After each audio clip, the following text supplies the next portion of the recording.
Stream मत करिए। नहीं, आप ये ना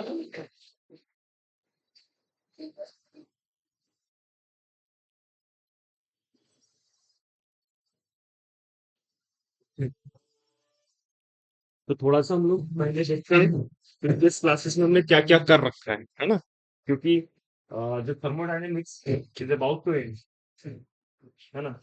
सो कौन कौन से फॉर्मूले थे जो हमने किए थे, जैसे कि हमने शुरुआत में thermometer, resistance thermometer, platinum resistance thermometer क्या था, है ना? तो उसमें टेम्परेचर निकालने का फॉर्मूला क्या था? R T minus R zero upon R hundred minus R zero 100 degree Celsius, है ना? फिर दूसरा फॉर्मूला क्या देखा था, प्रेशर वाला। प्रेशर में क्या था? P T minus P zero divided by P hundred minus P zero. Zero is at 0 degree Celsius और 100 मतलब 100 डिग्री सेल्सियस। वहां पे रेजिस्टेंस कितना है, वहां पे प्रेशर कितना है, ये सब देखते हो। फिर आप क्या था कि हमने एक और फॉर्मूला देखा था, तो पता है, तो भी हम टेम्परेचर निकाल सकते हैं, है ना? तो क्या था वो? एट सर्टेन टेम्परेचर आपको अगर जो प्रेशर पता है, T upon P T R into 100, ऐसे कुछ था, है ना? तो ये सारे फॉर्मूले जो हमने पढ़े थे। फिर उसके बाद हमने बात करी थी प्रोसेसेस के बारे में। प्रोसेस के बारे में जैसे हमने बात करी आइसोथर्मल, ठीक है? आइसोथर्मल मतलब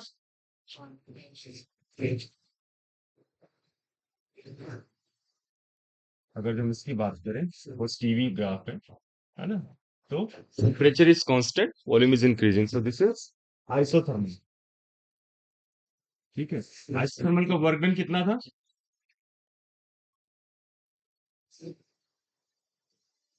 नहीं, वर्क डन तो वो तो नॉर्मल वर्क डन हो गया। आइसोथर्मल ने कितना निकाला था? N R T L N V two upon V one.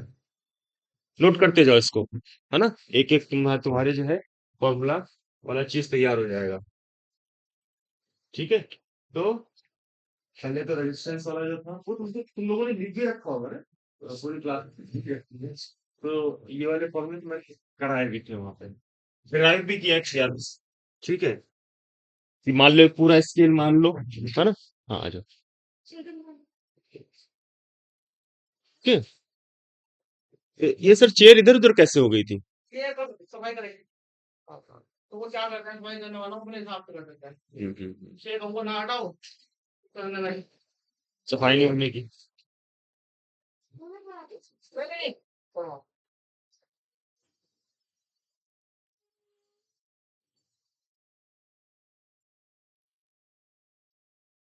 ठीक है। सो ये हमने बात करी है। थोड़ा सा हम लोग पिछला देखते हैं सारा, है ना? क्योंकि 6 क्लास में हमने बहुत सारे फॉर्मूले देखे हैं। आज हम क्या करेंगे, फॉर्मूले का थोड़ा सा गो थ्रू हो जाएंगे। फिर हीट ट्रांसफर देखेंगे, कभी कंडक्टिविटी के लिए क्वेश्चन आया कि मुझसे इंग्लिश में कंडक्टिविटी से रिलेटेड, ठीक है?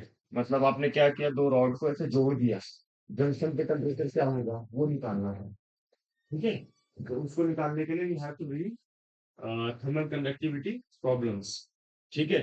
तो अभी देखो क्या हुआ है, हमने ये आइसोथर्मल का वर्क डन है। इसी तरह से एडियाबैटिक में वर्क डन कितना होता था? हाँ, एडियाबैटिक प्रोसेस में देखो यही तो चीजें गड़बड़ करोगे। फिर बोलोगे कि जो है मुझसे हुई नहीं, क्या पढ़ाया था, है ना? तो ये चीज नहीं होनी चाहिए। किसमें हीट जीरो है तो वर्क डन किसके इक्वल होगा? तो वर्क डन निकालोगे कैसे, फॉर्मूला बताया था मैंने कुछ? देखो ये तो चीजें आपको एकदम रटी होनी चाहिए। आप नीट का पेपर देने जा रहे हैं, ठीक है? और वर्जन आपने पता नहीं है, फिर बोलोगे जी नंबर कम है ना?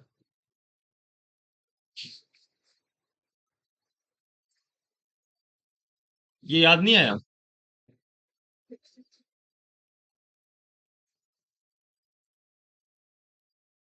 आया यार? हम्म?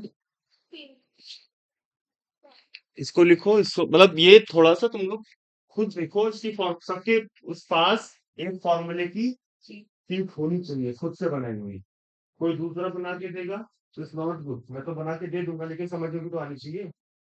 ठीक है, सो इट्स बेटर कि आप फॉर्मूले को अपने हाथ से इसको क्या बोलते हैं, आइसोथर्मल में वर्क डन क्या होता है, एडियाबैटिक में, ये बैठ के याद करोगे आप लोग। और ये भी पता होना चाहिए कि यूज क्या है इन सब चीजों का। ऐसा नहीं कि मतलब फॉर्मूला तो पता है, यूज करना नहीं जानते। ठीक है, तब दिक्कत होगी। तो हर चीज, जो चीज लिखी है, यू शुड नो क्या है वो, है ना। So this is work done N R T log of V2 minus V2 by V1। ठीक है, ये final volume divide by initial volume, ये भी हमारा क्या हो गया, PF VF minus PI VI। ठीक है, अब इसी को जो है हम लोग, कोई कोई इससे इंटरनल एनर्जी वाले एक्सप्रेशन से कर देता है, तो टी वाला आ जाता है फॉर्मूला, TF माइनस टी। तो कोई बड़ी बात नहीं उसमें। अब देखो क्या है कि इक्वेशन की बात करते हैं अगर जो हम लोग, तो हमने क्या बात करी थी कि एडियाबैटिक प्रोसेस में क्या होता था, V to the power gamma equals to, देखो जरा क्या होता था, एडियाबैटिक प्रोसेस की इक्वेशन क्या है।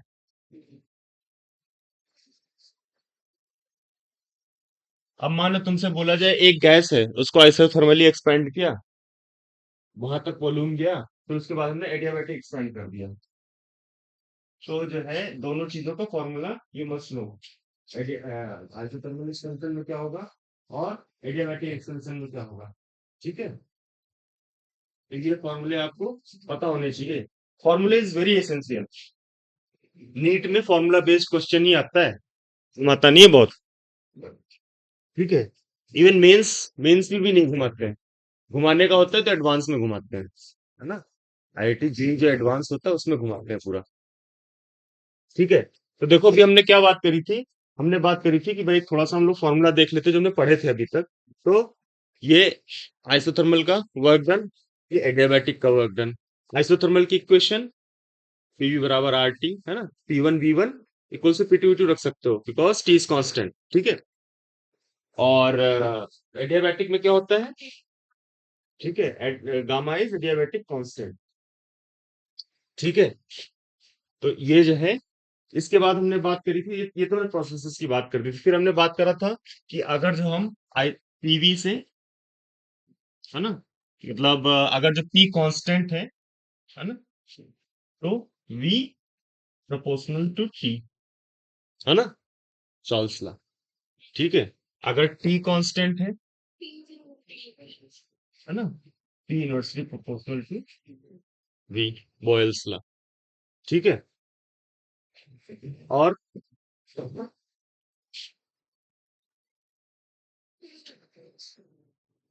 वी कांस्टेंट है तो प्रेशर के साथ साथ आपका टेम्परेचर भी बढ़ता है। तो इन तीनों लॉज से हमने क्या किया था, डिफरेंट डिफरेंट कर्व्स को चेंज करके देखा था। ठीक, पीवी को वीटी में चेंज कर लो, है ना, वीटी को पीवी में चेंज कर लो, पीसी में चेंज कर लो, सब चेंज कर सकते हो। एक वेरिएबल को कांस्टेंट मानोगे तो देखोगे ग्राफ में कौन सा चीज चेंज हो रहा है ना? जैसे मान लो ये है ना, पीवी डायग्राम। अब यहाँ पे बोला जाए कि आइसोथर्मल है, तो मतलब प्रेशर डिक्रीज कर रहा है वॉल्यूम के साथ। तो अगर जो आपको बोलेगा कि भाई VT करो, है ना, आइसोथर्मल है, क्या हो रहा है, वॉल्यूम इंक्रीज कर रहा है, तो ऐसे। ठीक है, तो इस तरह से जो है कर्व हम लोग चेंज करते होते हैं, PT VT, है ना, और PV में। ठीक है, अब इसके बाद हमने क्या बात करी थी, इंटरनल एनर्जी के बारे में बात करी। तो इंटरनल एनर्जी हमने बात करी थी, वहां पे कितने कितने तरह के मोशंस होते हैं, है ना। जैसे for monoatomic gas there is only translational motion, है ना, translational motion, if there is no interaction between the particles, तो क्या होता था वहां पे F/Q kT, है ना, तो दैट वाज 3/T, है ना। फिर हमने बोला कि N क्या बोलते हैं, एक मोल के लिए कितना हो जाएगा, एन से मल्टीप्लाई करेंगे, एवोगैड्रो नंबर एन के, तो आर बराबर क्या होता है एन के। तो वहां से हमने क्या किया था, जो हमारी एनर्जी आ रही थी दैट वाज अबाउट 3/2 R2, हमने आर बराबर एन के रख दिया था। ठीक है, फिर हमने स्पेसिफिक हीट की बात करी कि भाई स्पेसिफिक हीट क्या होती है। ठीक है, तो स्पेसिफिक हीट को डिफाइन किया था CV equals to D over dt, ये होता है constant volume. Just remember this, है ना। तो और हमने क्या बात करी थी, किसी भी टेम्परेचर पे, है ना, फॉर मोनोएटॉमिक, मोनोएटॉमिक क्या होता था, डिग्री ऑफ फ्रीडम कितनी होती थी, 3, है ना। डायटोमिक में, पॉलीएटॉमिक में, ठीक है। और अगर जो टेम्परेचर बहुत ज्यादा है तो आप क्या करोगे, याद है ना सबको, ठीक है। तो ये चीजें जो है, जैसे आपका ये है ना KTG, kinetic theory of gases, उसमें थोड़ा सा इक्विपार्टीशन थ्योरम जो है ना, हाँ, इक्विपार्टीशन थ्योरम ऑफ एनर्जी क्या होती है, हर स्क्वायर टर्म के करस्पॉन्डिंग हाफ केटी कंट्रीब्यूशन। ठीक है, जैसे कि half M V X square plus half M V Y square plus half M V Z square, सबके corresponding half K T half K C. इसको हम लोग प्रूव भी कर सकते हैं।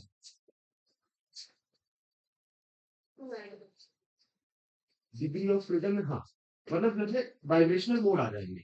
जैसे एक प्रॉब्लम हमने करी थी, इसमें क्या बोला था कि calculate the number of vibrational modes, है ना, और पॉलीएटॉमिक एटम, है ना, पॉलीएटॉमिक एटम में क्या बोला था हमें, डिग्री ऑफ फ्रीडम क्या बोलते हैं, एक्स की वैल्यू क्यों कैलकुलेट करो। एक प्रॉब्लम थी तुम लोग के नीट में ही थी, तो उसमें क्या था कि हमने सीवी लिखा था, 3 वाइब्रेशनल थे, है ना, 3 रोटेशनल थे, और फिर हमने एक्स जो है वाइब्रेशनल मान लिया था। इसी तरह से हमने क्या किया था, सीपी निकाला था, तो सीवी प्लस आर, है ना, तो ये 3/2 ये हो गया था, 4R प्लस एक्स आर, तो ये दिया था हमें CP upon CV equals to gamma, X की वैल्यू निकालने के लिए, है ना। तो 4 - 3 गामा अपॉन गामा माइनस होने से आंसर आ रहा था ना, तो ये वही था।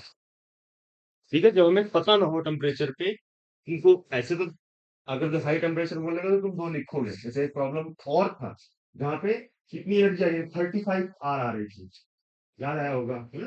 2 डाइटोमिक मॉलिक्यूल था, और वहां पे बोला था कि calculate the value of CV, है ना। तुमने कहा था नहीं भाई 25 आ रही है ना, तो वहां पे टेम्परेचर की रेंज क्या बोली थी, एट गिवन टेम्परेचर टी।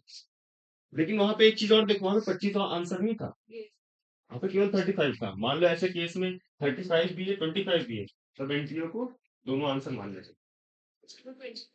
हाँ, क्योंकि ये स्पेसिफाई नहीं कर रखा ना। अगर जो टी को बोलते बहुत हाई है, तब वाइब्रेशन मोड आएंगे, कि उन्होंने इसको डिफाइन नहीं किया। मान लो बच्चा कहते नहीं, हम तो कम वाला मान रहे थे, क्या कर लोगे। ठीक है, 3 स्पेक्ट्रम होते हैं, ठीक है, जैसे रोटेशनल और वाइब्रेशनल, ठीक है, और एक विजिबल, है ना। तो विजिबल ऐसे होता है, देखो, देखो मैं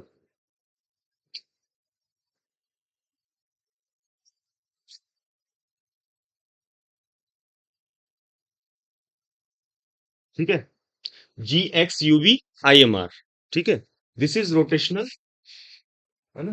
ये माइक्रोवेव, ये इंफ्रारेड, ये विजिबल, ये अल्ट्रावायलेट, ये एक्सरे, ये आपका गामा रे। तो इधर से जब इधर जाएंगे तो ये बढ़ता है हमारा फ्रीक्वेंसी, है ना, फ्रीक्वेंसी। और इधर से इधर जाएंगे तो, ठीक है ना, फ्रीक्वेंसी, मतलब फ्रीक्वेंसी बढ़ रही है, इसका मतलब टेम्परेचर बढ़ रहा है। ई बराबर एच न्यू, है ना, ई बराबर एच न्यू होता है, इक्वल्स टू, मान लो 3/2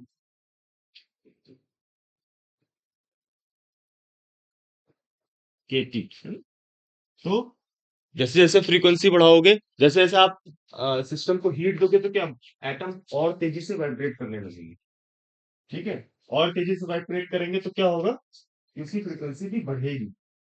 तो वहां से हम लोग बोल सकते हैं कि भाई टेम्परेचर भी बढ़ेगा। तो देखो ना, वी टेम्परेचर बढ़ाने पे ही वाइब्रेशन आ रहा है ना, वहां पे हम रोटेशनल पे ही थे। जब एट 0 डिग्री सेल्सियस या फिर कम टेम्परेचर पे हम रोटेशनल पे थे, उसके बाद माइक्रोवेव रीजन, फिर इंफ्रारेड रीजन, फिर विजिबल रीजन, फिर अल्ट्रावायलेट रीजन, फिर क्या हो गया, एक्सरे, जो स्कैन वगैरह करते हैं बॉडी को, फिर उसके बाद आता है गामा। ठीक है, गामा तो कभी यूज नहीं करते हम लोग, गामा विकिरण होता है, तो we don't use that, but जो जितना भी यूज होता है वो हमेशा एक्सरे की रेंज में, रेंज तक जाते हैं। ठीक है, तो इस तरह से जो है हमने स्पेक्ट्रम को थोड़ा सा देखा। ठीक है ना, तो सीवी समझ में आया, मतलब it there could be vibrational modes depend on temperature. Temperature बहुत ज्यादा है तो दो वाइब्रेशनल मोड ऐड कर देंगे, नहीं पता है प्रॉब्लम में दिया तो एक्स कर देंगे, और एक्स की वैल्यू निकालनी होती है। तो हमने तो ऐसी प्रॉब्लम देखी है ना। अब जो है आ, हमने क्या देखा, हमने देख लिया इंटरनल एनर्जी, हमने देख लिया स्पेसिफिक हीट, थोड़ा सा पीछे का हम देख रहे हैं, है ना। और क्या किया था हमने, और किया था फर्स्ट लॉ ऑफ थर्मोडायनेमिक्स, है ना। फर्स्ट लॉ ऑफ थर्मोडायनेमिक्स में क्या बताया था कि जो आपकी इंटरनल एनर्जी होती है ना, वो दो फैक्टर्स पे डिपेंड करती है, वर्क डन और आपने जितनी भी हीट दी हो। एक क्या होता है कि सिस्टम को, सिस्टम की इंटरनल एनर्जी बढ़ाती है, कुछ काम करे, जैसे आपको किसी ने पैसा दिया कि जाओ सामान ले आओ, तो आप क्या करते हो, सामान के साथ कुछ अपने खाने के लिए ले आते हो, तो जो वो अपना खाने के लिए ले आता हो, जैसे इंटरनल एनर्जी, है ना। वर्क तो आपने जो किया है किया, लेकिन जो है जो खुद के लिए सामान लाए, that that is your internal energy. तो कभी भी आप सिस्टम को हीट दोगे तो दो फैक्टर्स में यूज होगी, that is first law of thermodynamics. और एक चीज और देखी थी हमने कि केमिस्ट्री और फिजिक्स में लॉज अलग अलग डिफाइन कर रखा है, ठीक है। तो हमें ये देखना है कि जब हम गैस को कंप्रेस करेंगे तो इंटरनल एनर्जी क्या होगी, जब गैस को कंप्रेस करेंगे तब इंटरनल इंटरनल एनर्जी क्या होगी, बढ़ेगी। वर्क क्या होगा, अगर जो हम क्या फॉर्मूला यूज करते हैं, W equals to U equals to Q minus W, chemistry में इसको पॉजिटिव ले लेते हैं क्योंकि वहां पे Q प्लस W मानते होते हैं work done on the system. ठीक है, तो इस तरह से उसे कंसीडर करते हैं हम लोग। फिर फिर हमने क्या बात करी थी, फिर हमने बात करी थी स्पॉन्टेनियस प्रोसेसेस के बारे में। ठीक है, तो आज तुमको जो है सारी चीजों का थोड़ा थोड़ा सा एसेंस मिल रहा है कि क्या क्या चीज थी, क्या हमने पढ़ा है ना। तो जैसे हमने बात करी थी उसकी इंथैल्पी की, तो in some processes it is positive, in some processes it is negative. Net heat content, H is basically net heat content of the body, H equals to U plus PV, मतलब system freeze पड़ा है और आपने उसको heat किया, उसने कुछ energy gain करी, उसका एरिया बढ़ा, है ना, साइज बढ़ा, तो उसकी जो एनर्जी रहेगा वो क्या होगा, उसकी इंटरनल एनर्जी प्लस उस स्टेट में जाने में क्या प्रेशर और वॉल्यूम में चेंज आया, दैट इज पीवी। तो H equals to U plus PV. तो हमने बात करी थी कि स्पॉन्टेनियस प्रोसेस में क्या होगा कि आपकी जो H होगा वो होगा पॉजिटिव, हाँ सॉरी, स्पॉन्टेनियस प्रोसेस में एच नेगेटिव होगा, है ना, स्पॉन्टेनियस प्रोसेस में एच नेगेटिव होगा। लेकिन ऐसे तो हमने कह दिया कि भाई जब दो क्या बोलते हैं मॉलिक्यूल्स मिलेंगे, है ना, तो उससे क्या होगा, एनर्जी निकलेगी बाहर, एक्सोथर्मिक प्रोसेस हमेशा होगा। लेकिन क्या हुआ कि हमने पानी रखा, पानी गर्म हो गया तो उसने तो हीट एब्जॉर्ब करी, endothermic, that is also spontaneous process. तो हमने डिफाइन नहीं कर पाए कि भाई कभी कभी एच पॉजिटिव हो जा रहा है, कभी कभी एच नेगेटिव हो जा रहा है। इसी तरह से एंट्रोपी में भी है ना, कुछ गैसेस क्या होती है कि वो एट सर्टेन टेम्परेचर क्या होती है, वो लिक्विफाई हो जाता है। जैसे आपने बहुत, जैसे नाइट्रोजन है, नाइट्रोजन ऐसे देखोगे तो ऐसे तो उड़ेगा, नाइट्रोजन कभी देखा है, नाइट्रोजन जो है एक तरीके से ऐसा नहीं तो भाप नहीं होती, इस तरह से बाहर निकल इवेपोरेट होती है, मतलब बॉयल होती रहती है। आप अगर जो नाइट्रोजन को ले आओगे ना यहाँ पे तो एकदम से उबाल मारता है वो, है ना। तो वो जो है बॉयल होता रहता है, गैसेस स्टेट में जाती है, लेकिन अगर जो उसका हम टेम्परेचर बहुत कम कर दें तो वो लिक्विफाई हो जाती है, that is below 77 kelvin.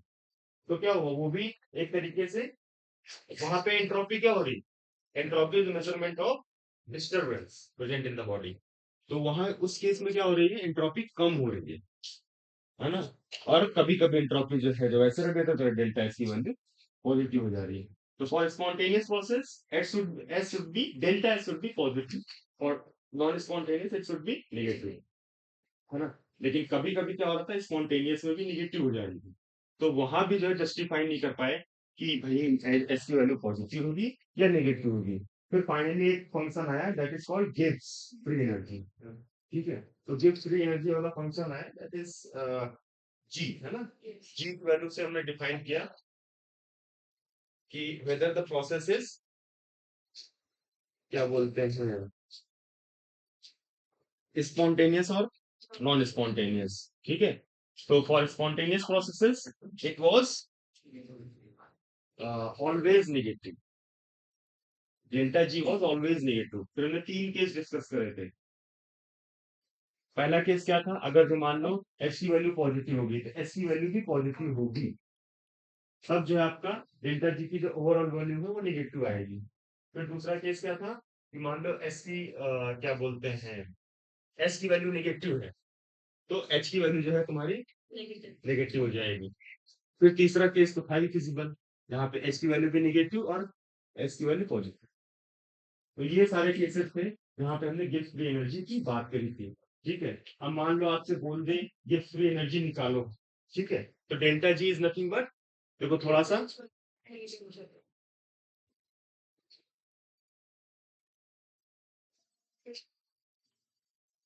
Ji equals to H minus S, है ना, H equals to U plus PV, है ना। ये दोनों एक्सप्रेशन थे। तो यहाँ पे एक हमने एक्सप्रेशन लिखा था कि जो डीएच होता है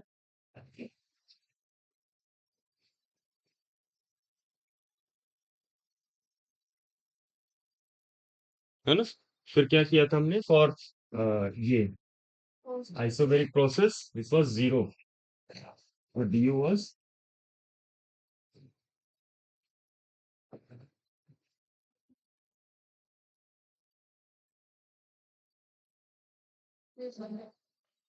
ये इंपॉर्टेंट था काफी, है ना। एट कांस्टेंट प्रेशर जो हीट सिस्टम बाहर करेगा, है ना, तो या एब्जॉर्ब करेगा, that would always be equals to change in enthalpy. इसी तरह से अगर जो आपको डीएच देखना है ना, तो डीएच कितना हो जाएगा, sorry DG is equal to DH minus TDS minus STT. ठीक है ना। ठीक है, तो यहाँ पे डीएच की वैल्यू रख दो, है ना। डीएच इक्वल्स टू क्या हो जाएगा, dU plus TdV minus plus VdT. मान लो हम ऐसा प्रोसेस मान रहे हैं, प्लस टीडीएस माइनस एसडीटी, है ना। तो ये जो होता है आपका डीयू, है ना, डीयू इक्वल्स टू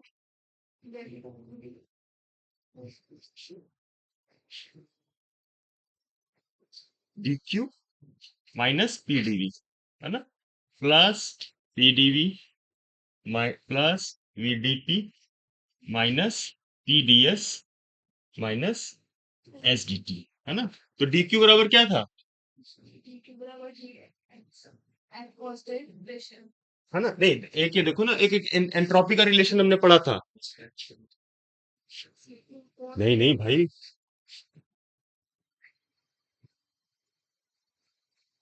हमने जब एंट्रोपी डिफाइन किया था तो कुछ ऐसे पढ़ा था ना।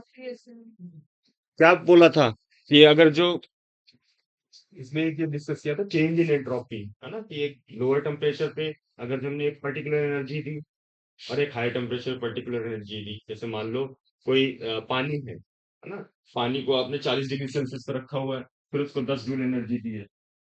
फिर एक इसी सिस्टम को आपने 100 डिग्री सेल्सियस पे रखा हुआ है और उस पे जो है आप क्या दे रहे हो, एनर्जी दे रहे हो 10 जूल की या 40 जूल, सेम एनर्जी।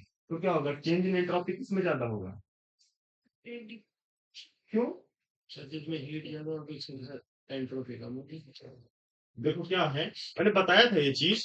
चलो इसको पहले एक बार देखते हैं, है ना, इस डेरिवेशन को। इससे ये गया, ठीक, इससे ये गया। और डीक्यू बराबर हमने जो टीडीएस रखा, तो ये टीडीएस गया, तो ये कितना आ गया, V DP minus S D, है ना।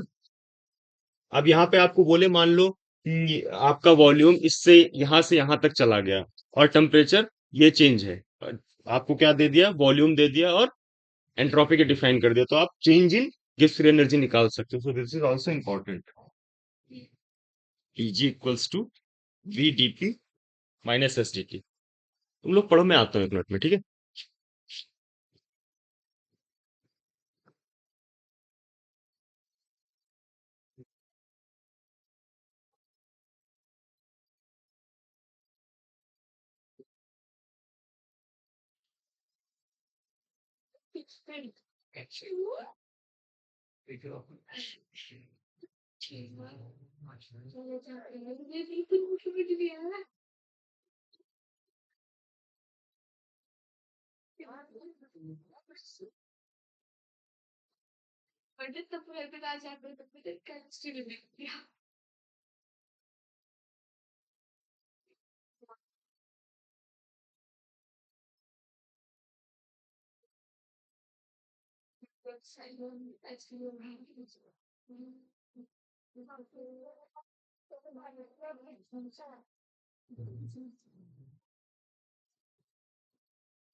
समझ में आ गया सारा,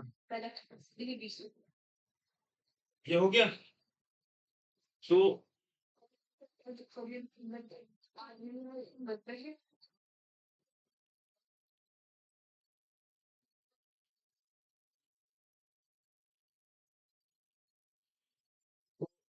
देखा किस तरह से आपका अ, ये क्या बोलते हैं, आपकी जो एंथैल्पी थी उसमें चेंज किया था, वो हमने देख लिया। और हमने देखा किस तरह से हमारा गिब्स फ्री एनर्जी चेंज हो रहा था, उसको हमने देख लिया। तो गिब्स फ्री एनर्जी को ऐसे ही बोल रख सकते हैं, the energy of a system at constant pressure and temperature,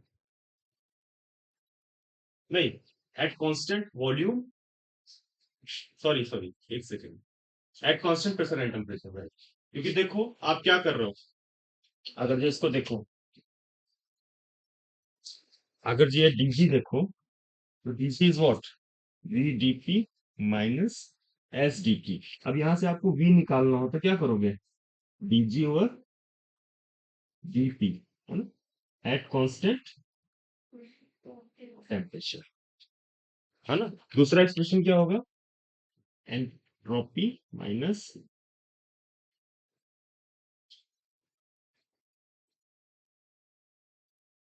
eight constant pressure at constant, मतलब थोड़ा सा इसको ऐसे, बाकी जो मैंने आपको बताया था कि कितना वर्क कर सकता है system without push, that is gives free energy contain in the system, है ना। जैसे आपको जैसे आपने क्या किया, एक आता है ना चूहे की पूंछ पकड़ के खींच लो वो आगे भागता है। एक होता है ना पीठ की पूंछ ना, जब जब आता था कि आपने एक पीछे रस्सी खींची या फिर कोई गाड़ी होती थी उसको छोड़ दो तो आपने रस्सी खींच ली तो उसमें क्या हो गया, वो गिफ्ट फ्री एनर्जी स्टोर हो गई। और आपको मतलब आपने किसी को दे दिया वो, ठीक है, चाबी भर के दे दी खिलौने में और बोल दिया कि भाई ये खिलौना है, अभी अपने आप ही भर गया।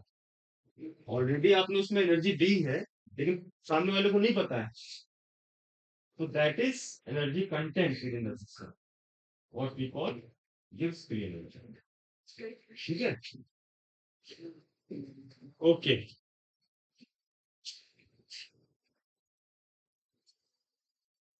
अब हमने क्या बात करी थी, एंट्रोपी की।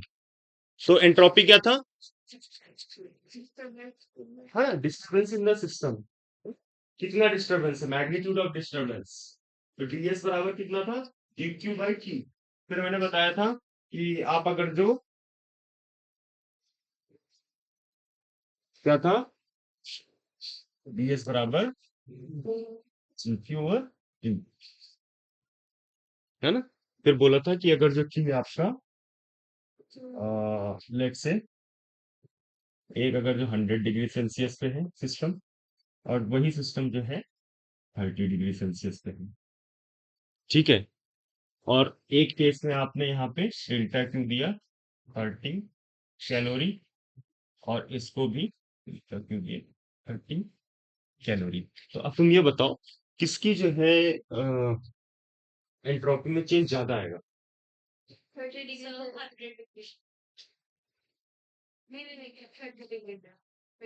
30 डिग्री वाला क्या होगा, आराम आराम से घूमेगी उनके मॉलिक्यूल्स, है ना। और आपने क्या किया, एकदम से उसको 30 कैलोरी एनर्जी दे दी है वो, एकदम से जैसे ब्रेन वहां से, जैसे आप एकदम सावधानी से बैठे हो और आपको कोई चीज बोलते हैं ना कि एकदम एकदम से जो है कोई अच्छी चीज दिख जाए तो आप एकदम से भागोगे। लेकिन अगर जो भाग वही खड़े हो दरवाजे के पास वहीं कोई चीज आ जाए तो आप क्या करोगे, भागोगे तो ना। तो आप वहीं खड़े हो, जाके रिसीव कर लोगे, ठीक है। या मान लो वही जो केस वाला था, कि मान लो किसी के पास पहले से ही अच्छा फोन है और उसको आप थोड़ा सा अच्छा फोन दे दो तो उसको एक्साइटमेंट नहीं है इससे, है ना। जिसके पास फोन ही ना हो इसको फोन मिल जाए तो उसको एक्साइटमेंट है। तो वो 30 डिग्री सेल्सियस वाला वही केस है, ठीक है। तो सारी चीजें हमने देख ली, ठीक है ना। तो ठीक है ना, तो हमने क्या देखा, हमने एंट्रोपी देखी, हमने एंथैल्पी देखी, हमने गिब्स एनर्जी देखी, हमने देखा work done in different processes, हमने देखा टेम्परेचर एट डिफरेंट स्केल्स। ठीक है, और आज तो और दूंगा। और मैं आपको एक गारंटी ले सकता हूँ कि अगर जो आपने फॉर्मूले सीख ठीक से अप्लाई करना सीख लिया आप लोग, है ना, तो मतलब प्रॉब्लम बचेगी नहीं, एक भी प्रॉब्लम नहीं बच सकती। मान लो 4 प्रॉब्लम आ रही, 3 भी कर ले रहे हो, है ना। अगर जो ठीक से पढ़ोगे तो चारों कर लोगे, लेकिन अगर थोड़ा बहुत जैसे तुम लोग वर्क डन का ही फॉर्मूला नहीं याद करोगे, ठीक है, वर्क डन का ही फॉर्मूला नहीं याद होगा तो फिर किसकी गलती है ना, ठीक है। आइडियाबैटिक प्रोसेस की क्वेश्चन नहीं पता है, किसकी गलती है। गामा और एफ के बीच में रिलेशन नहीं पता, गामा बराबर क्या होता है, 1+2/f, अपना डिग्री ऑफ फ्रीडम और गामा के बीच मैंने रिलेशन कराया था, इफ यू रिमेम्बर, है ना। मोनोटॉमी के केस में एफ की वैल्यू कितनी होगी, डायटॉमी के केस में, अरे मान लो हीलियम गैस दे दी तो हीलियम गैस क्या है, क्योंकि वो He2 नहीं बनाएगा, इनर्ट इनर्ट है भाई, इनर्ट कैसे बनाएगा, वो मोनोटॉमिक केस होगा। आर्गन है तो मोनोटॉमिक है। तो ये सब चीजें दिमाग में होनी चाहिए, जितनी भी inert gases all are monatomic, they will not form bond. इनको आप जब बहुत ज्यादा जो है ना, मतलब बोलते हैं ना एक्सट्रीम कंडीशन को लेके जाओ, तब उनमें बॉन्डिंग बन सकती है, बाकी बॉन्डिंग नहीं होती है, ठीक है। तो फॉर्मूले भाई सब लोग एक बार याद करो, क्योंकि ऐसे काम नहीं चलने का, और ये खुद से होना चाहिए, है ना। जब क्या होता है ना कि आदमी मेहनत तभी करता है जब उसको उसका रिजल्ट पता हो। तो तुम लोग को रिजल्ट पता है कि मैं अगर जो मेहनत करूंगी तभी कुछ होगा, है ना। नहीं तो मतलब क्या होता है ना, फाइनेंशियल कंडीशन अच्छी नहीं है तो आप लोग नहीं कर सकते हैं ये, है ना। एक साल की फीस पता कितनी है एमबीबीएस? 25 से 26 लाख फीस होती है ओवरऑल। हाँ साल की। तो इट्स बेटर गवर्नमेंट कॉलेज में हो जाएगा। तो वही है, अगर जो अभी पढ़ोगे तो हर चीज जो है इजीली हो जाएगी, नहीं तो बहुत समस्याएं हैं। ओके, ठीक है। तो अब हम लोग देखते हैं। अच्छा, एक ये था, हीट इंजन तो आता नहीं तुम्हारे में? नहीं आता। रेफ्रिजरेटर कट गया। रेफ्रिजरेटर, हीट इंजन, जो भी प्रॉब्लम होगी तो कोई मतलब नहीं उनको सॉल्व करने में। जैसे हमारा एफिशिएंसी होता था कैनोट साइकिल में, हमारा कोफिशिएंट ऑफ परफॉर्मेंस, वो पिछले पिछली बार आ रहे होंगे, अभी तो नहीं आ रहे होंगे। ठीक है। तो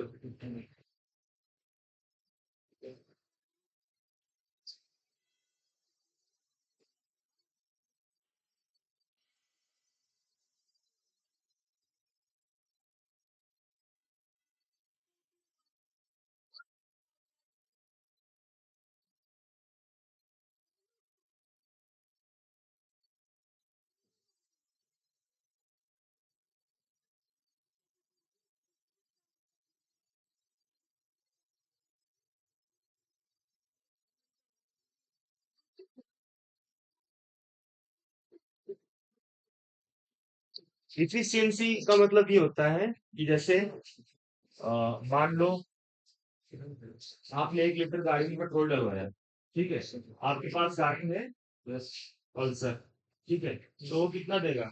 40 या 45 का एवरेज, है ना। तो क्या है, और दूसरी बाइक हो आपके पास हो गई स्प्लेंडर, उसमें 60 का दे दिया, ठीक है, 60 में। नहीं होगा तो और लंबा दे देगा। तो कहने का मतलब क्या है, कौन सा ज्यादा इफिशियंट है? तो work efficiency is nothing but work divided by heat given, है ना। कितना सिस्टम ने वर्क किया, आप हीट कितनी दे रहे हैं, तो हीट आपकी गिवन कितनी होगी, फ्यूल, है ना। जो आपने फ्यूल डालने के बाद जो हीट प्रोड्यूस हुई, उस हीट का इंजन ने कितना यूज किया, so that we call as efficiency। ठीक है। और अगर जब उसकी बात करें तो उसको ऐसे डिनोट करते हैं, तो जैसे जान लो,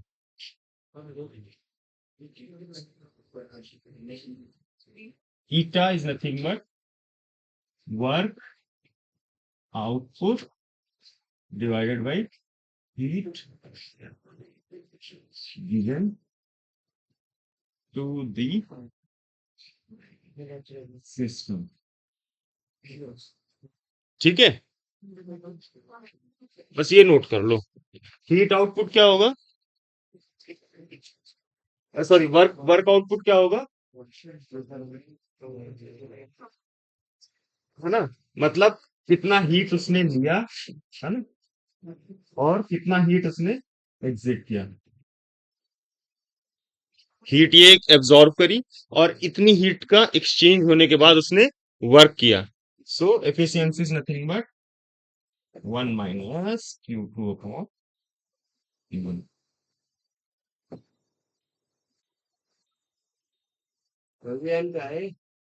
हाँ, ईटा, दैट इज ईटा।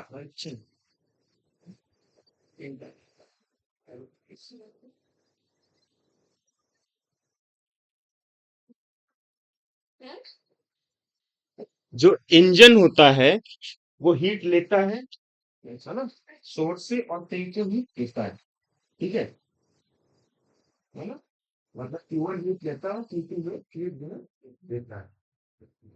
तो इसकी केस में क्या होता है, मतलब जो है लोअर टेम्परेचर की, मतलब क्या होता है, हाई टेम्परेचर की तरफ हीट फेंकना है। क्या होता है इसमें, क्या होता है जब आपके अंदर फ्रिज में जो सामान रखा है वो और ठंडा होना चाहता है, तो क्या होता है, हीट बाहर फेंक रहा है ना, कम। यूजुअली क्या होता है, हीट फ्लो क्या होता है, high temperature to lower temperature, वहां क्या हो रहा है, lower temperature to higher temperature, मतलब अंदर जो सामान रखा है वो आपका और ठंडा हो रहा है समय के साथ, तो मतलब क्या, हीट अंदर से बाहर जा रही है। तो कोफिशिएंट ऑफ परफॉर्मेंस ये होता है कि आपने, आपका आउटपुट कितना है। सो आउटपुट इज Q2, है ना, सीओपी बोलते हैं इसको, of fridge, divided by output heat, कितनी आउटपुट बाहर फेंक रहा है ना। Q2 हमेशा क्या होगा, Q1 से कम होगा, डिवाइडेड बाई इनपुट, इनपुट में Q2 upon Q1 minus Q2, बस ये अंतर होता है। ईटा, या इसको कोफिशिएंट ऑफ परफॉर्मेंस का के मान लो, लेट्स से इसके, बस आप लोग ये देख लो, बाकी इतना कोई इंपॉर्टेंट नहीं है। जितनी वैल्यू Q2 की ज्यादा होगी उतना अच्छा फ्रिज है। Q2 मतलब कितना हीट ज्यादा फेंक रहा है बाहर, है ना, जैसे बोलते हैं कि 1 घंटे में ठंडा कर दे, तो Q2 की वैल्यू और ज्यादा है, इतना हीट, ठीक है। तो बस इतना जान लो। अब हम लोग क्या करते हैं,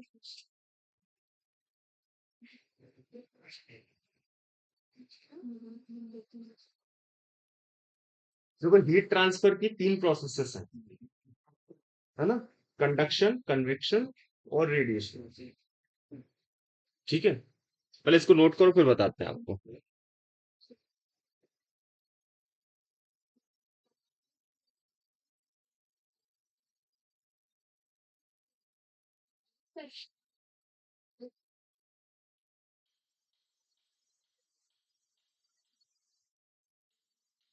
ठीक है, समझ में आया। ठीक है।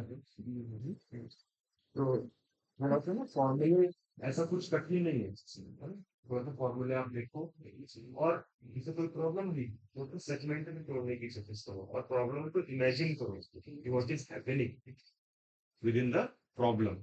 जैसे बोला गया, गैस को जो है आइसोथर्मल रखा गया, यहाँ से यहाँ गया, फिर एडियाबैटिक कर दिया गया, तो यू शुड नो कि अगर टेम्परेचर वहां पे कांस्टेंट है तो आप कौन सी इक्वेशन लगाओगे, T1 V1 बराबर T2 V2। फिर आगे बोला कि ये हो गया, एडियाबैटिक हो गया, तो एडियाबैटिक होगा उसके लिए जो आइसोथर्मल की कंडीशन होंगी वो इनिशियल कंडीशन आ जाएंगी। तो इस तरह से जो है थोड़ा सोचने की जो क्षमता है उसको डेवलप करोगे तो जो है अच्छा रहेगा। अब देखो, आगे की हम बात कर रहे हैं कि what are the process by which heat can transfer, can be transferred. Process हो गया कंडक्शन, दूसरा प्रोसेस हो गया कन्वेक्शन, और तीसरा प्रोसेस है, हाँ लिख लो, तीन प्रोसेस है, हाँ 3 प्रोसेस है हीट ट्रांसफर की। तो वन इज कॉल्ड कंडक्शन, दूसरा है कन्वेक्शन, और तीसरा है रेडिएशन। हीट ट्रांसफर की 3 चीजें हैं,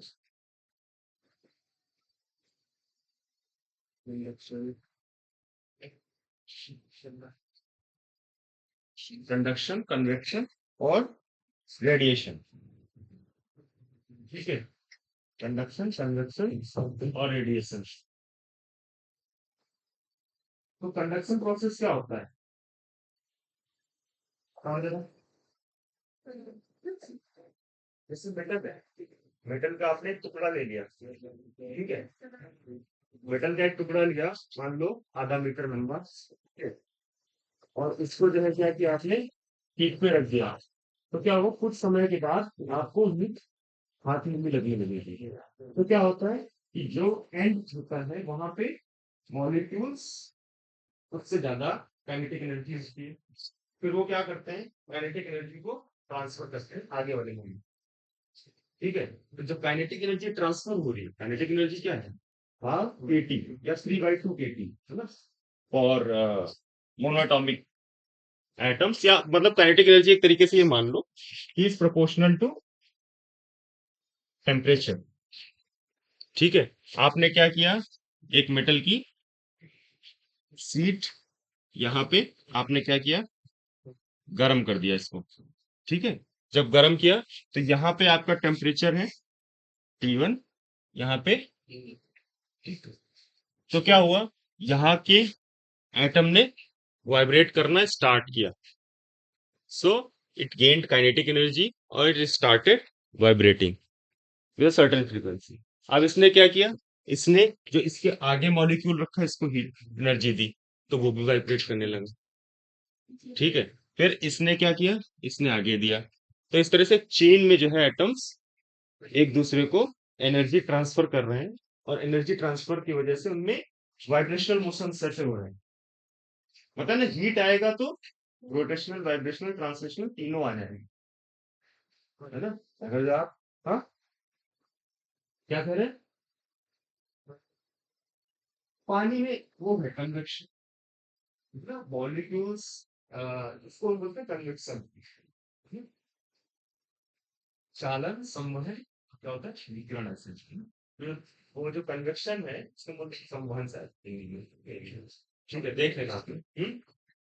पानी उबलना है कन्वेक्शन प्रोसेस से, मॉलिक्यूल्स, लिक्विड मॉलिक्यूल्स जब मूव करते हैं, so they are also same thing, but हाँ सॉलिड से थोड़ा सा कम उसमें वो रहता है।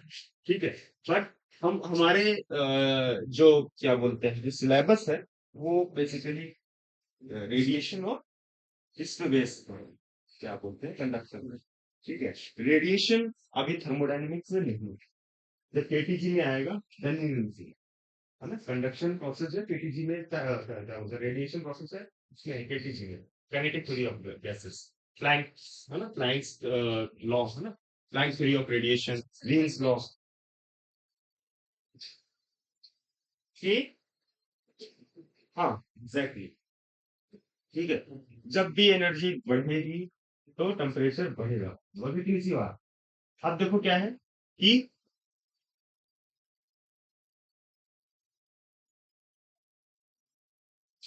यहाँ पे मान लो ये 100 डिग्री सेल्सियस है, ठीक है ना। फिर यहाँ पे क्या हो गया 80, यहाँ पे 70, यहाँ पे 60, यहाँ पे 50। ठीक है, कुछ देर बाद क्या है कि ये 100 ही रहा, यहाँ पे थोड़ा सा 90 हो गया, यहाँ पे 75 हो गया, यहाँ 65 हो गया, वहां 55 हो गया। ठीक है, इसको बोलेंगे वेरिएबल स्टेट। सिस्टम जो है अपना, है ना, इसमें वेरिएबल स्टेट में है। लेकिन एक टाइम पे ऐसी कंडीशन आएगी जहां पे क्या होगा कि आपका फ्रीज हो जाएगा सिस्टम। मतलब क्या है, जैसे 100 डिग्री सेल्सियस है, उसके बाद वो मान लो 90 पे गया, 90 फिर आगे नहीं जा रहा वो, क्योंकि वह मोशंस जो है ना वो फ्रीज हो गए, एक तरीके से क्वेंच हो जाना किसी सिस्टम का, मतलब उसके बाद एनर्जी नहीं बढ़ रही, तो उसको बोलेंगे स्टेडी स्टेट। ठीक है ना, वहां पे साम्यावस्था या इक्विलिब्रियम, मतलब इसको ऐसा बोल सकते हो कि वहां से फिर ऊपर टेम्परेचर नहीं जा रहा। ठीक है, समझे, है ना। मतलब क्या हुआ, पहले आपने हीट किया तो इनिशियल टेम्परेचर 100 डिग्री सेल्सियस था, हीट का, फिर क्या हुआ वो हीट फ्लो हो रही है आगे। ठीक है ना, टेम्परेचर ग्रेजुअली जो है कम होता जा रहा है। जैसे आप देखो T1, हाँ स्लोप गिरता हुआ, है ना? तो अगर जो लेंथ के साथ आप देखोगे,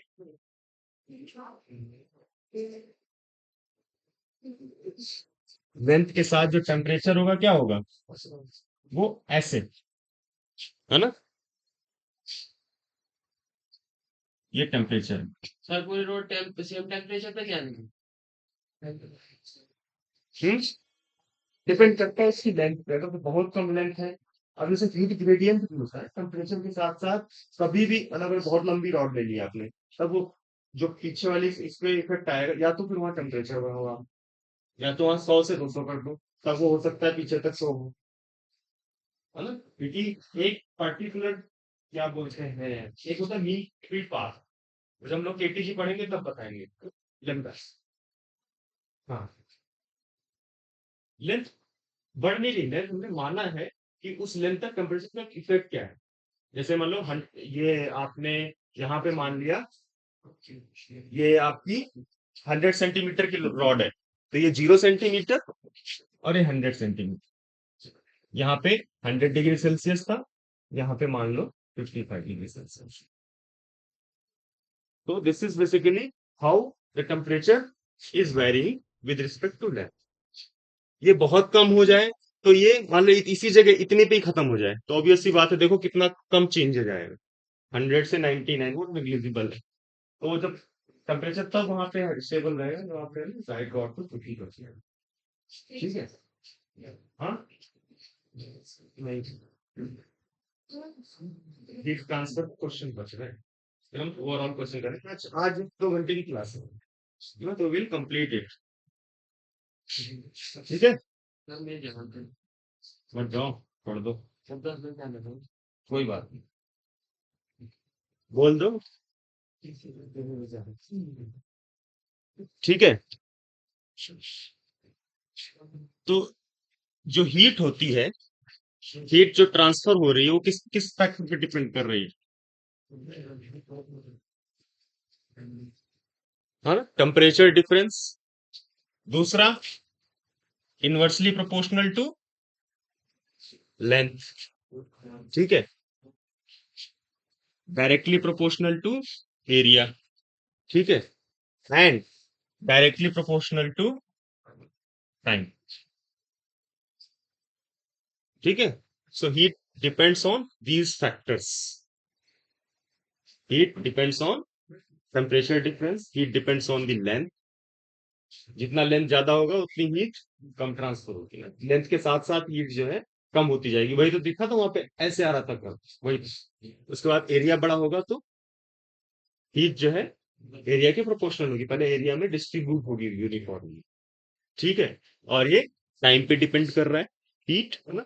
सो what we can say is that Q is proportional to T1 minus T2 into T into A by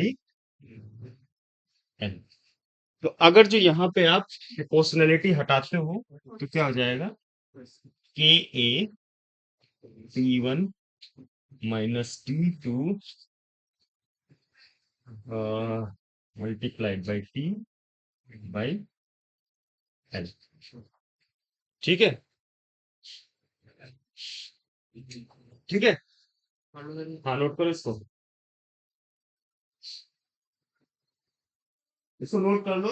एक क्वेश्चन आया है तुम्हारा, हम क्यों छोड़े? हाँ,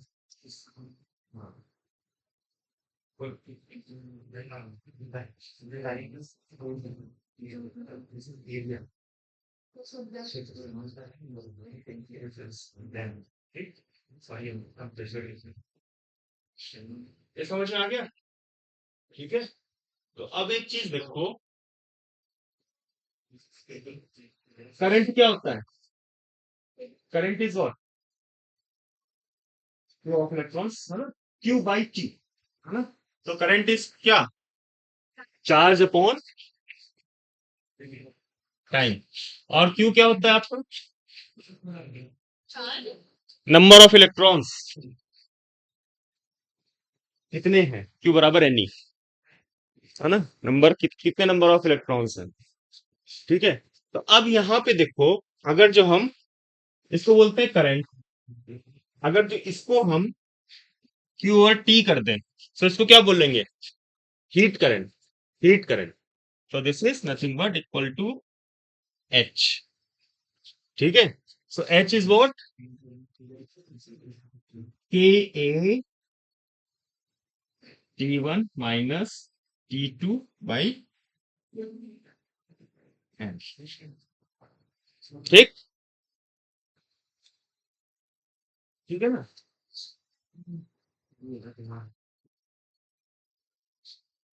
सो समझ में आए?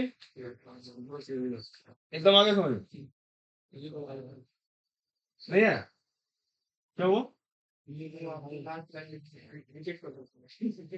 कौन सी लास्ट लाइन? देखो Q upon T equals to I, charge पर यूनिट टाइम, जितना चार्ज ट्रांसफर हो रहा है यूनिट टाइम में, that is nothing but current. जो करंट की डायरेक्शन होती है और जो चार्ज की डायरेक्शन होती है, अगर जो इलेक्ट्रॉन है तो क्या होगी? अपोजिट। इसको तब पढ़ोगे जब आप हायर लेवल में जाओगे, मान लो आपके पास फिजिक्स है तो हॉल इफेक्ट वगैरह वहां पे सब चीजें नहीं पढ़ने की जरूरत नहीं, तो बस इतना जान लो, तो करंट होता है normal, that is Q by T. ठीक है, तो ये एच आ गया आपका। ठीक है, तो H is what? Heat current, है ना। तो एच का एक्सप्रेशन बताना जरा यहाँ। चलो इसको एक काम करते हैं, ये करते हैं, और ये करते हैं, ये ले आते हैं यहाँ पे। ठीक, फाइन।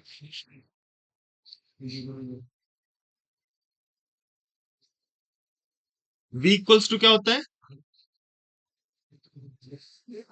Ohm's law. तो I बराबर,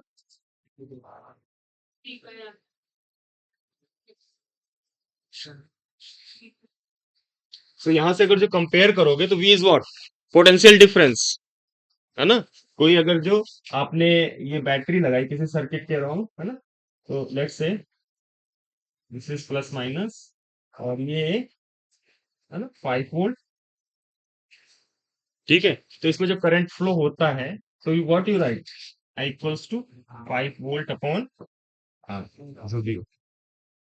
इसी तरह से यहाँ पे देखो H बराबर क्या होगा?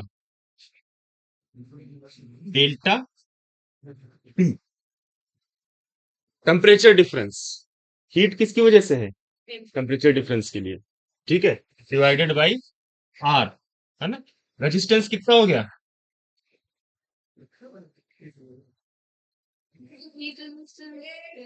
What we call heat resistance, ठीक है? इसको नोट करो, फिर आगे बढ़ते हैं। समझ गए ये? हम्म? क्या हो गया? क्या लॉ है, उसको मैं हीट की क्रॉस से लेता हूँ, क्योंकि देखो ज्यादा अंतर नहीं है। करंट कैसे फ्लो होता है? इलेक्ट्रॉन के इसमें, और हीट कैसे ट्रांसफर होती है? एटम्स में, ठीक है? तो हीट भी एक तरीके का करंट है, which is due to temperature difference. K is called thermal conductivity, right? So what we introduced, there is a constant, है ना, K, which is called thermal conductivity. Thermal conductivity, ठीक है? एक एक्सप्रेशन देखो, है ना, K is called thermal conductivity। एक तुमने पढ़ा होगा एक्सप्रेशन करंट में, तुमने पढ़ा कभी करंट, इलेक्ट्रिसिटी एंड करंट पढ़ा है? तो उसमें एक एक्सप्रेशन होता था रेजिस्टेंस और स्पेसिफिक रेजिस्टेंस के लिए, आर इक्वल्स टू, इतना तेजी से तुम लोगों ने हाँ किया, अरे मैं सब जानती हूँ। क्या? Rho L upon A, so this was specific resistivity, ठीक है? तो रो इक्वल्स टू 1/सिग्मा, ऐसा भी होता है। सो दिस इज, ये अगर देखो, ये यहाँ पे के और सिग्मा, ये इलेक्ट्रिकल कंडक्टिविटी थी, है ना? ये आपकी thermal conductivity, right, exactly, good. है ना, हर मटेरियल का अपना अपना होता है मटेरियल की प्रॉपर्टीज, थर्मल हो गया जब क्या, ठीक है? इसको जब, ठीक है, समझ में आएगी? सर जी, ये तो आप पहले चैप्टर में आ रहा है। हाँ, जो देखो, हाँ, नहीं, ये मैंने थोड़ा रिलेट करके बताया, तो इसी चैप्टर का रीच का मैं एक्सपेक्ट कर रहा था कि ये चीज पता होगा, समझ में आना, ठीक है, चलिए, ठीक है भाई।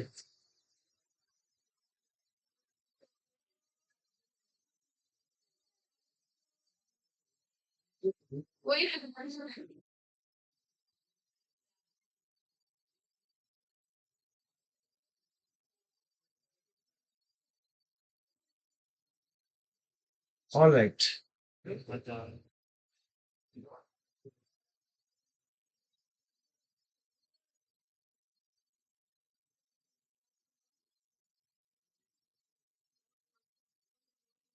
समझ में आ गया ठीक से? अच्छा, अब देखो एच का फाइनल एक्सप्रेशन बताना जरा, क्या था?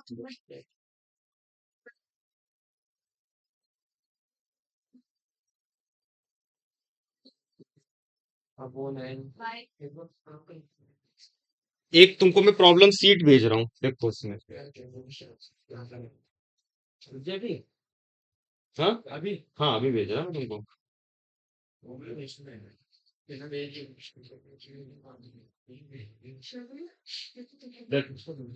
आ गई। ठीक है, तो तू खोल के देखो।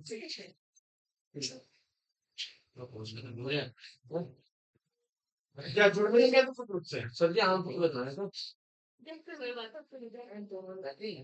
ये तो आम फल बताना है। क्या हार्मफुल बना रहा है? अरे कुछ नहीं हार्मफुल यार, बस तुम्हारा खून ही हार्मफुल है। मैंने कैसा हो? मैं कहा सर जी पढ़ाई कब से आम फल होने लगी है मुझे वही इसलिए तो, पता होता है। तो किस्सा नहीं है लो।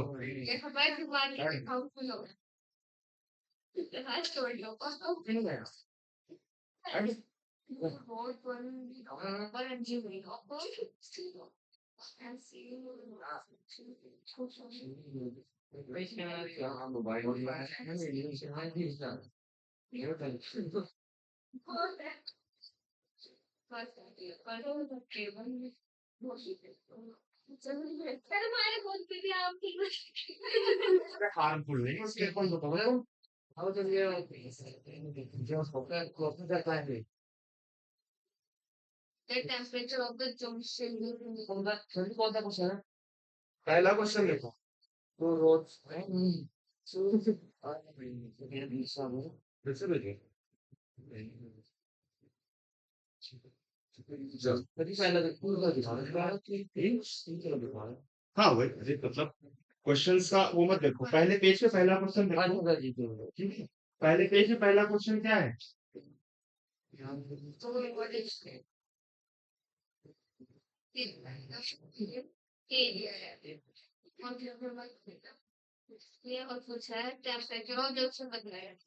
समझे? क्या डिफरेंट है हाँ, कॉपर स्टील है ना। उन्होंने क्या बताया था, कुछ बताया था तुमको कि हर मटेरियल की खुद की कैरेक्टरिस्टिक्स होती है। ठीक है, तो वहां पे देखो एक, इसका 2022 का क्वेश्चन है तो बहुत पुराना नहीं है।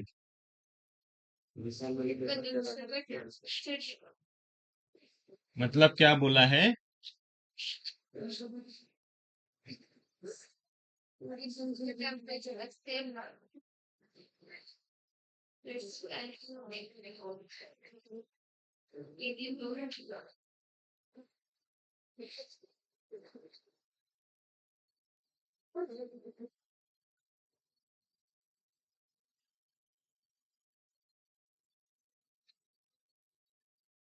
इसका भी लेंथ सेम है। हाँ सर इस दोनों का ठीक ठीक है, और इसका क्या है?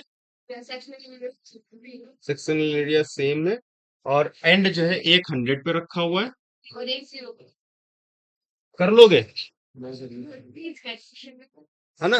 इन केस ऑफ इक्विलिब्रियम क्या होगा? दोनों में हीट प्रोसेस अगर जो सीरीज में कनेक्टेड है तो नेट फ्लो हीट का क्या रहेगा?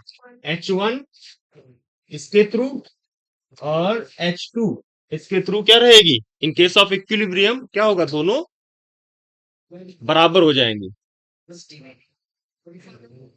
कंडक्टिविटी, तो देखो कंडक्टिविटी ज्यादा दे रखी है, कंडक्टिविटी ज्यादा दे रखी है, लेकिन क्या होगा ना, जैसे आपने दो रॉड जोड़ दी तो क्या होगा? थर्मल इक्विलिब्रियम तो एस्टेब्लिश होगा ना बीच में। हाँ मतलब वही वही हमें तो देखना है, ग्रेडियंट किस तरह से जो है चेंज होगा, वही तो मतलब क्या होगा एट इक्विलिब्रियम। वो बताया ना स्टेबिलिटी स्कीम, जब आपने हीट किया तो एक क्या होगा ना भाई, 50 मतलब इधर उधर का जीरो हो गया ना, इधर जीरो है ना। इन्होंने क्या किया, इन्होंने प्रॉब्लम में ही दिया है कि जब ज्वाइन करने के बाद उधर का टेम्परेचर 100 है और इधर का जीरो है, ज्वाइन करने के बाद की बात करेंगे, तो इक्विलिब्रियम में है चीजें, तो इस पॉइंट पे हमें निकालना है टेम्परेचर कितना है आएगा, है ना। तो whenever rods are connected in series, है ना, whenever rods are connected in series then heat current will be equal, है ना। H1 बराबर H2 बराबर H3, कितनी की रॉड कनेक्ट है? ठीक है, मतलब 3 रॉड कनेक्ट कर दी, एक का टेम्परेचर तुमको बता दिया। ठीक है, लेट सपोज यहाँ पे तीन तीन रॉड कनेक्टेड है और बीच के एक जंक्शन का बता दिया, है ना। जैसे मान लो ये इस कॉपर स्टील ने आगे लोहा लगा दिया और यहाँ पूछा टेम्परेचर कितना आएगा, और यहाँ का दे दिया, तो आप इन दोनों के बीच में लगा दो। ठीक है, तो अब क्या है, let us consider A A theta 1 minus theta five L equals to K two A, हाँ कांस्टेंट है, so this is theta minus theta to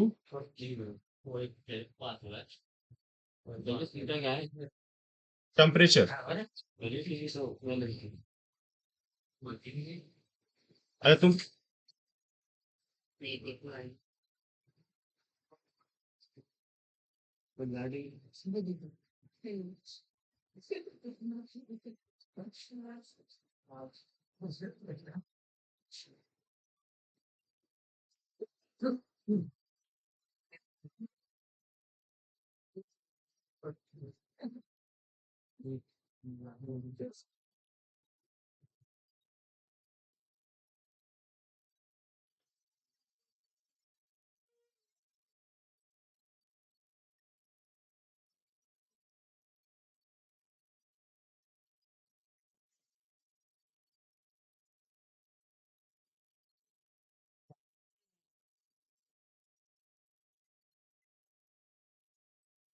ठीक है, यहाँ से थीटा की वैल्यू जो भी आएगी, ठीक है ना। सो हमने यहाँ पे डिस्कस किया कि जब रॉड को हम लोग सीरीज में कनेक्ट करते हैं तब क्या होता है, और रॉड को जब पैरेलल में कनेक्ट करते हैं वो भी डिस्कस करने वाले हैं। ठीक है, तो मान लो ये तो हमने देख लिया कि स्टेडी स्टेट में क्या आएगी चीजें। मान लो थोड़ी प्रॉब्लम घुमा दी है ना, आपसे पूछ लिया इक्विवेलेंट रेजिस्टेंस। ठीक है, इक्विवेलेंट रेजिस्टेंस पूछ लिया है ना, अगर जो हमने सीरीज में कनेक्ट किया दो रॉड्स को। 88.5 ये आंसर है। ठीक है,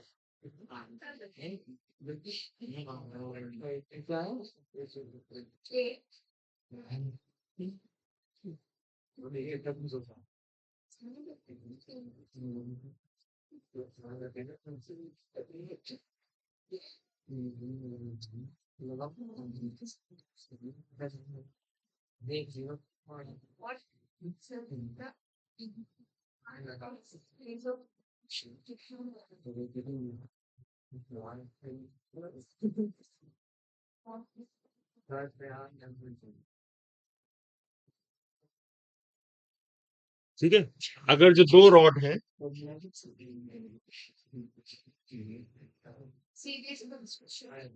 इसका है K1, इसका है K2, ये टेम्परेचर T1 पे है, ये टेम्परेचर T2 पे है, and this is suppose theta. अब ये है आपकी L1 लेंथ की, और ये है लेंथ L2, और एरिया इज सेम। ठीक है, ठीक है, तो अकॉर्डिंग टू करंट लॉ, मतलब क्या होता है, जो रेजिस्टेंस होता है सीरीज में कितना होता है,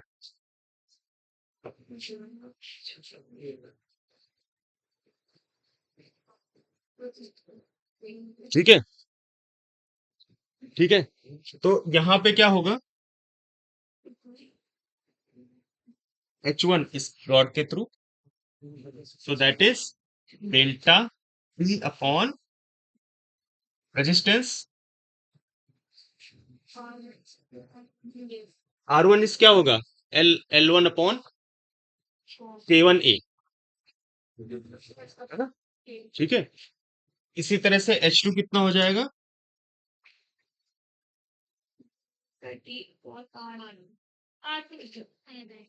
इसके लिए देखो ये डेल्टा फॉर रॉड 2 है ना? ये फॉर्मूले फॉर्मूले याद करके काम चल जाए, है, फॉर्मूले याद करके काम नहीं फॉर्मूले भी याद कर, अब जैसे एक स्टेडी स्टेट आ गई तो आप रखोगे ना H1 बराबर H2, अब फॉर्मूले याद है, अब ये चीज नहीं याद आ रही कैसे होगा, तो फिर H1 बराबर H2 नहीं रखोगे, कुछ और रख के आओगे। ठीक है, तो सीरीज में अगर जो कनेक्टेड है for steady state what will happen, H1 will be equals to H2, so delta T form R1, ठीक है। अच्छा, एक चीज बताओ, नेट हीट फ्लो कितनी आएगी? एक चीज देखो यहाँ पे, वेट वेट वेट, पहले एक काम करो, T1 और T2 की वैल्यू रखो, डेल्टा टी। तो डेल्टा टी कितना हो जाएगा? T1 minus theta upon R1 equals to H1, ठीक है। फिर इसके लिए कितना हो जाएगा?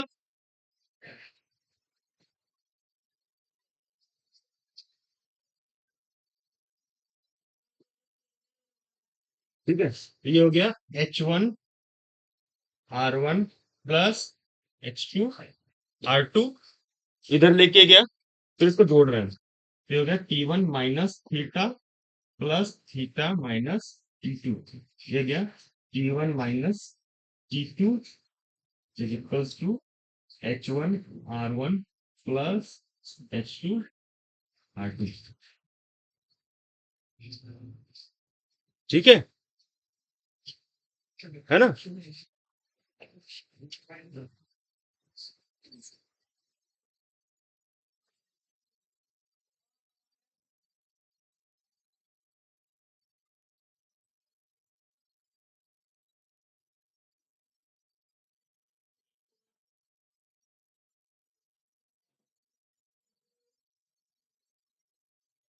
ठीक है,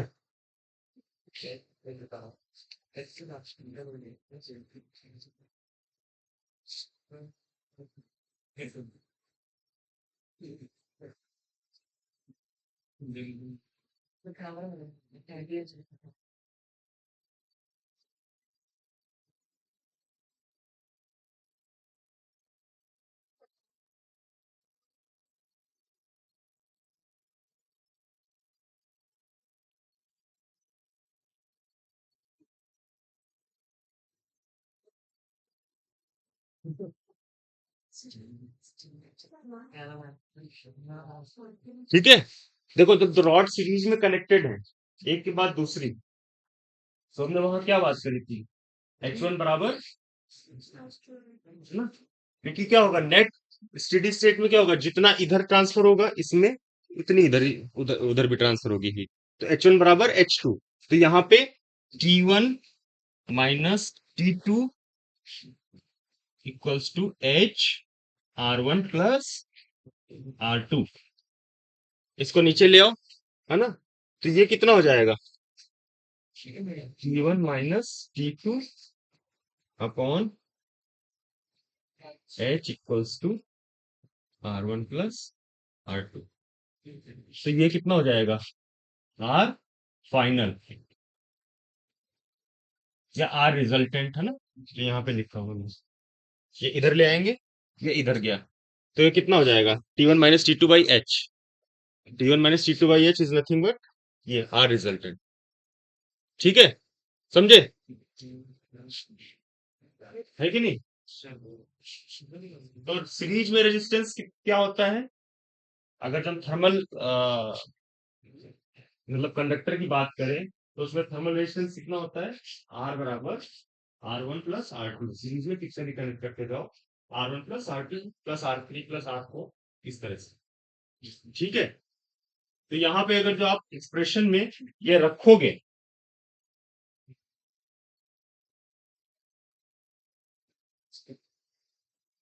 इसको बेटा वो नोट कर लिया,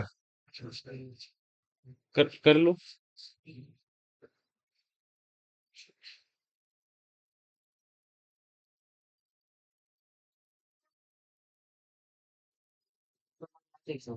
हाँ,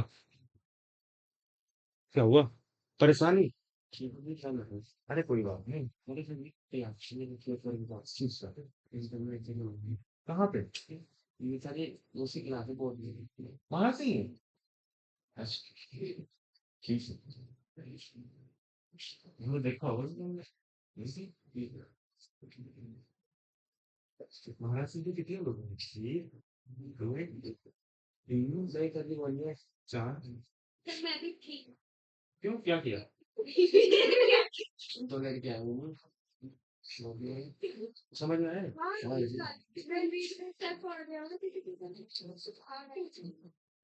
तो ये हो गया। हम्म इस क्वेश्चन के नीचे वाला क्वेश्चन, अभी रुको, पहले इसको तो एक बार देख लेते हैं पूरा सीरीज और एक पैरेलल कॉम्बिनेशन देखें, फिर क्वेश्चन ही करेंगे हम सीधे। 2 घंटे की क्लास है, ठीक है। सो आर इक्विवेलेंट क्या था? R1 plus R2। यहाँ पे आर इक्विवेलेंट को हमने लिखा था L अपॉन के ए। नेट लेंथ कितनी हो जाएगी? L1 प्लस L2, है ना। अगर जो बराबर है तब 2L हो जाएगी, लेकिन मान लो बराबर नहीं है, ऑड इवन केस मानते हैं ना कि L1 और L2 है। L1 प्लस L2 अपॉन के इफेक्टिव, है ना। नेट एरिया जो है ना, हमने क्या रॉड ऐसे जोड़ा था, तो ये जो क्रॉस सेक्शनल एरिया होगा दिस वुड बी सेम, ठीक है। उसके बाद लेंथ L1 अपॉन K1 ए प्लस L2 अपॉन K2 ए, ठीक है। तो ए से ए, साथ में लो साथ में करके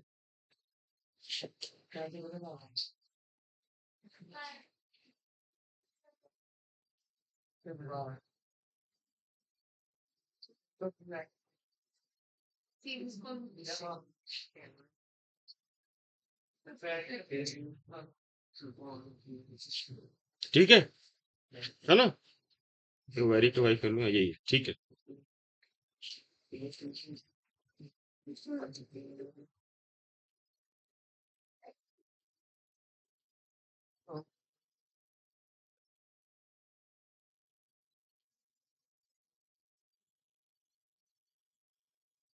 एक प्रॉब्लम है ना, इसको नोट करो, ठीक है। एक रॉड है जिसका पहले का लेंथ L है, दूसरे का लेंथ मान लो 2L, ठीक है। एक का मान लो आप K है थर्मल कंडक्टिविटी, दूसरे की K है, ठीक है। एरिया सेम है, तो क्या निकालना है हमें? K इफेक्टिव, पता है फॉर्मूला। अगर तो आपको ये याद हो ना, तो ये तो आराम से लिख दोगे, है ना। तो बेटर ये है कि ये वाला ये ना याद करके ये वाला याद कर लो, R बराबर R1 प्लस R2, ठीक है ना, क्योंकि वो आसान है याद करना। और R बराबर L अपॉन के ए। सीरीज कॉम्बिनेशन में एरिया कांस्टेंट मानोगे, या अगर तो बोल दे भाई एरिया ही वेरी कर रहा तब का अलग केस है कि वहां पे के मान लेना, है ना, कटेगा नहीं, बस इतना सा बात है। ऐसा प्रॉब्लम कभी होगी नहीं वैसे तो, इन एनी केस। तो ये L1 प्लस L2 अपॉन के ई, तो L1 प्लस L2 कितना हो गया? 3L, है ना, अपॉन के इफेक्टिव इज नथिंग बट, इसकी होगी length L upon 2K plus 2L upon K, है ना। तो ये हो गया L से L गया, ठीक है। सो दिस इज 1/K, बाहर ले लेते हैं, ठीक है। और 1/2 प्लस 2 इक्वल्स टू 3 अपॉन के ई, ठीक है।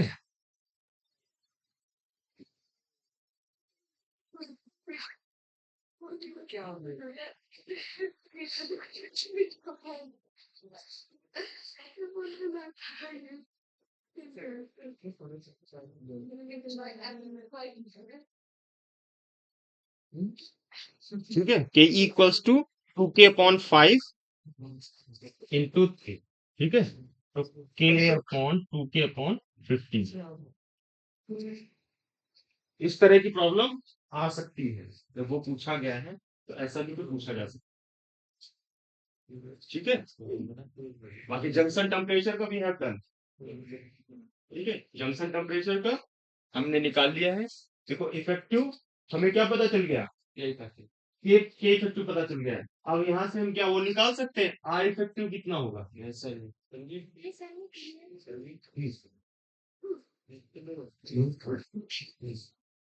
क्या हुआ परेशान हो पानी पियो ले जाओ पानी पियो नहीं फेंकने की मत जाना कोई पानी पियो जाना ना बैग आप रख लो है।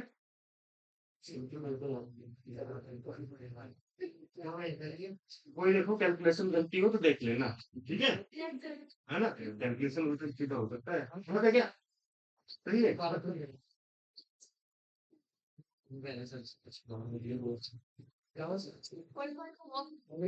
अरे कुछ गलत हुआ है, देखो थ्री, हाँ थ्री ऊपर जाए है ना, सो दिस वुड बी,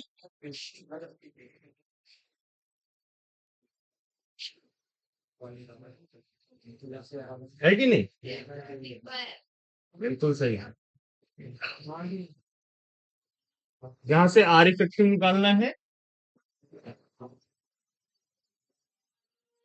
तो एल टोटल लेंथ कितनी हो जाएगी, के ए है ना, तो एक से हो गया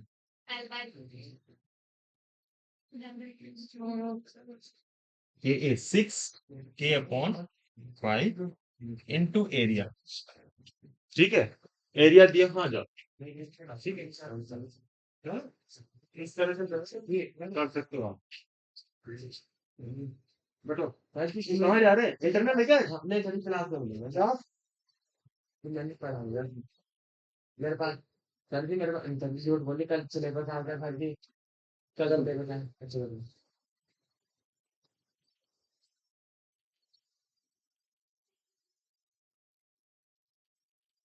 एक अच्छा वो लोग जब तक गए एक प्रॉब्लम करो इसमें, और तुम कितनी प्रॉब्लम खुद से बना सकते हैं, ठीक है, ऐसी ही आती है वहां पे, कोई अलग से नहीं आएगी।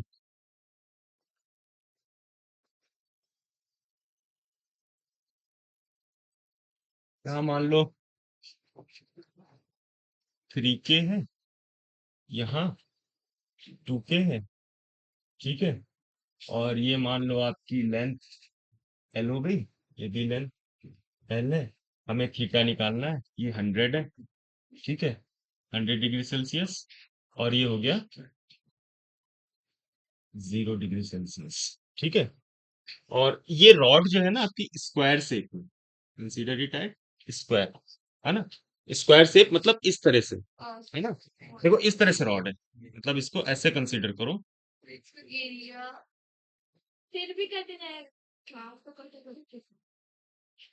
ना, कुछ इस तरह से, फिर भी कट जाएगा, है ना, और मान लो इन एनी केस आपसे पूछ रहा है कि हीट करंट निकालो, है ना, हीट करंट निकालना तो क्यू अपॉन टी निकालना है आपने, that is nothing but equals to H which is K A theta 1 minus theta 2, या आप इसको T1 माइनस T2 लिख दो, चेंज करना है क्या? अलग से बनाएंगे हाँ हाँ, तो ये डिस्कनेक्ट करना होगा ठीक है, कनेक्ट डिस्कनेक्ट नहीं इधर पूरा तो बनी हो ही गया पूरा, हो गया हम्म, ठीक है हो गया 100 घंटे करीब हो गया आराम से सर।